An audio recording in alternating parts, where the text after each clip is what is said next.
Sa pumili ng silence card, ito ang inyong reading. Tingnan natin kung ano ang 2024 ng iyong love life. So far naman, I'm sensing na mabuti kang tao at na-sense ko twin flame. Yung iba sa inyo ay baguhan sa pag-ibig or baguhan sa seryosong relasyon. Okay, so far naman, I kinda like feel na worried ka siguro na mawala yung iyong tao sa iyong buhay. Kasi, with the open being here, I kinda like feel na ito siguro yung feel mo na open siya sa connection, meaning, feeling mo hindi siya loyal sa'yo. Anyway, i-clarify natin. So, class lang muna tayo.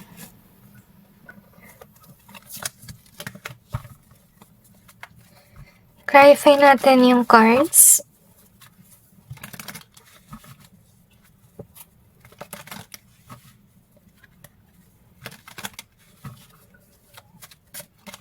I'm sensing yung kantang Back to You by Shane Phelan. Okay.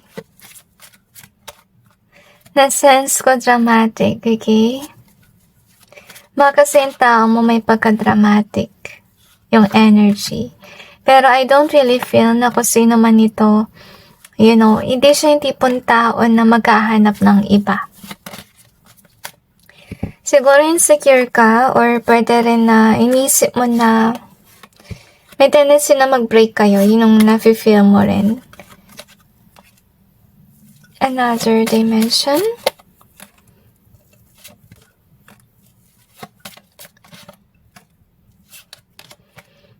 Na-sense ko rin may gossiper na energy. Okay? Wala palang clarifier to. So, clarify natin. To be honest with you, masakit sa dibdib yung energy. Parang siguro nagbe-breathing ka. Okay, kapag kinakabahan ka. Okay, so anyway, let's see what we have. So far naman guys, sa 2024, mag-grow naman yung connection ninyo. At saka I really feel na pareho kayong focus sa inyong work at saka sa connection na to. Kaya to mag-grow at pananatili kayong connected sa 2024, which is nice, okay? Hindi ko lang gusto dito guys, ito yung nangyayari, okay? So, meron siguro kang kaibigan na nakita niya yung connection ninyo na maganda. At I really feel na kailangan mo maging malapit sa Panginoon kasi itong tao na to, I feel na may ginagawa siyang curses sa'yo or sa yung tao para may mangyaring hindi maganda sa inyong sa inyong buhay, pwede magkaroon ng accident or something like that. Yung malungkot ako, kung sino yung gumagawa neto sa'yo, ay kaibigan mo to. So, mag-ingat ka sa yung kaibigan. Okay, so we got this bonded and aid. So, I kinda like feel here na wag kang pautos sa yung kaibigan kasi siguro yung kaibigan mo rin yung parang nag-encourage sa'yo ng mga negative thoughts about your person. Honestly, tuwing may tampuhan kayo, siguro to yung kaibigan mo na tinatakbuhan mo kapag may nangyaring away sa inyong connection. So, anyway, itong tao na to, naiinis siya kasi nakita niya na maswerte ka sa yung tao. Can be a person does have money. As you can see, this person can be an influencer. At I feel na open-hearted. I feel here na hindi siya madamot. So, pinagsasalosan niya kasi ang swerte mo sa yung tao. Next one we got is this one. So, I really sense na maganda tong energy ng inyong connection. Honestly, yung hindrance lang, isang tao sa iyong buhay na naiinis. Na pinipilit niya mawala yung gift, which is yung person. Kasi for you can be that your person is your gift. Okay? So, naiinis siya kasi nakita niya na connected pa rin kayo. At I really sense na nagsasalo siya kasi feeling niya siguro mayaman yung partner mo, guys. Honestly speaking, kaya siya nagsaselos. So, we got this one. So, yung ginagawa niya is, pinapalito ka niya. To be honest with you, pinapalito ka niya kasi ayaw niya na magkaroon kayo ng baby, ayaw niya na magkaroon kayo ng connection, at ayaw niya rin na maging maswerte ka with regards sa love life. Gusto niya maging single ka at mawala sa'yo yung iyong tao. Yun yung gusto niya mangyari. Kaya binibigyan ka niya ng negative na parang payo, okay, sa inyong connection. Lesson that we have is this one. So, I feel na naiyak ka kasi maybe, yun nga, bine-brainwash ka ng iyong person. I'm sorry, not your person, itong friend mo, okay? Bine-brainwash ka na yung person mo ay magkakaroon ng third-party situation which will cause your break up, as we can see here. So, siguro sinasabi sa'yo ng friend na to, na, baka may piliin na iba yung iyong partner na, let's say, mayaman din kagaya niya, and so on. So, with this inspire being here, so yun nga, may tao sa 2024 na mag-encourage sa'yo na layuan mo yung iyong partner. So, if the silence being here. So, siguro guys, hindi talaga kayo aware na meron tao sa iyong buhay na ganito yung ginagawa. So, I'm sensing guys na binibigyan ka ng pagkakataon ng Panginoon na marinig mo yung kanyang boses. I feel like you need to actually listen to your own intuition or your own understanding, kasi I feel like kung siguro yung tao na humingi ng payo sa iyong barkada at gusto ng Panginoon na iwasan mo yun, instead na magtanong ka ng gagawin, I feel na kailangan mo talaga mag-isip ng paraan, to be honest with you. So far, wala naman actually negative sa inyong love life. I mean, dun sa relasyon mo with your person, yung masama lang is yung kaibigan mo na pinipilit kang encourage na yung tao mo ay may potential na maghanap ng iba. Okay, so anyway, let's see what we have here. I feel na inggit siya sa'yo guys, yung kaibigan mo. So we have this one, music. We also have Just Do It in reverse. And we got the me. So, meron nag-encourage sa'yo na hindi na ituloy yung inyong relasyon with your person at maging single ka na lang. At sinasabi niya na hindi stable yung iyong relationship at kailangan mong lumayo sa taong yun. So, this one is in reverse, as you can see. So, meron ng tao sa iyong buhay talaga na hindi mabuti.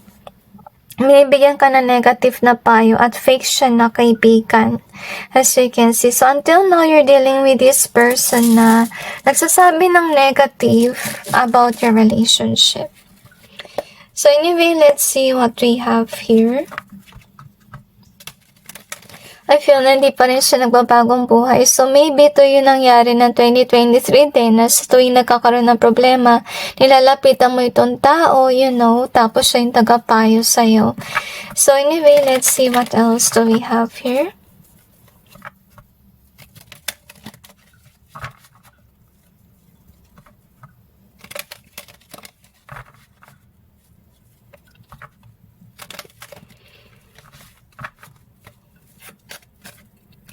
I feel na kailangan mo mag-break free sa kaibigan mo na to. Kasi I really sense na ahas siya sa iyong buhay. And I'm not sure if you're aware about it. Okay, so yun nga, may karelasyon na kayo, as you can see here. Pero may tao sa iyong buhay na nagsasabi na hindi kayo para sa isa't isa, aalis siya someday, na sinasabi sa ng iyong barkada. Kasi I feel here na dinidiscriminate ka ng iyong kaibigan, honestly. Sinasabi siguro ng friend mo, sabi siguro sa'yo na friend mo guys na, wala ka pa sa point na kasing level mo yung tao mo with regards sa money. So, I feel na dahil dito nilulungkot ka, naiiyak dahil sa mga pinagsasabi sa'yo ng iyong kaibigan na dinidiscriminate niya yung iyong status sa buhay. Baka kasi nangyari dito is, yung karelasyon mo ay mayaman. Tapos ikaw, wala ka pa sa ganong level. So anyway, let's see kung ano yung karma ng kaibigan mo na nagbibigay sa'yo ng negative compliment or negative na payo.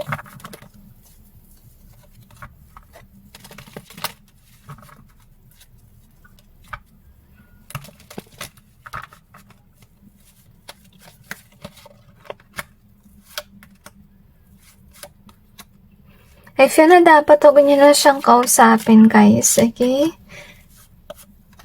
I feel na masyado kang mabait. Kaya ayaw mo sigurong iwanan yung kaibigan mo kahit ang negative. Okay? So, anyway, I feel here na darating yung panahon na ma-achieve mo rin ito, guys. Na magiging kasi level mo na kung sino yung karelasyon mo sa ngayon or sa 2024. So, anyway, with this one in reverse here. So, isa sa kanyang karma, mawawala yung pagkakaibigan with this person na masama yung sinasabi sa relasyon. Isa sa karma, he or she has to see you with this person na mayaman, as you can see, at mananatili kayong magkarelasyon. Isa sa kanyang karma, magulo yung kanyang isipan. Kasi ito yung pinipilit niya mangyari sa'yo, na magulo yung isipan mo para, iwanan mo yung iyong tao. So anyway, yung kanyang karma, wala siyang future at magkakaroon din siya ng blockage with regards sa kanyang voice. Kasi yun nga, nagsisinungaling siya at ginagamit niya yung kanyang boses para paghiwalayin yung mga tao. So yun yung kanyang karma. So with the justice being here, so I kinda like feel na, matutupad yung karma. Honestly speaking, lalabas yung katotohanan. Kahit na dinidistort niya yung totoo about your connection and so on, manilinawagan ka kung ano yung totoo. Okay, marirealize mo na kung sino man siya. Parang yung pinaglalayo kayo sa isa't isa ng iyong jowa or ng iyong partner. So, mag-ingat ka na lang sa kaibigan mong yan. Tsaka, wag kayong tao na magtatago ng mga ganitong klaseng tao sa iyong buhay. Kasi ikaw rin yung actually may hirapan dyan kung may ahas sa paligid. Okay? So, anyway, that's it, guys, with regards to your reading. I just hope this may give you some insight and awareness about your future. And God bless all of you.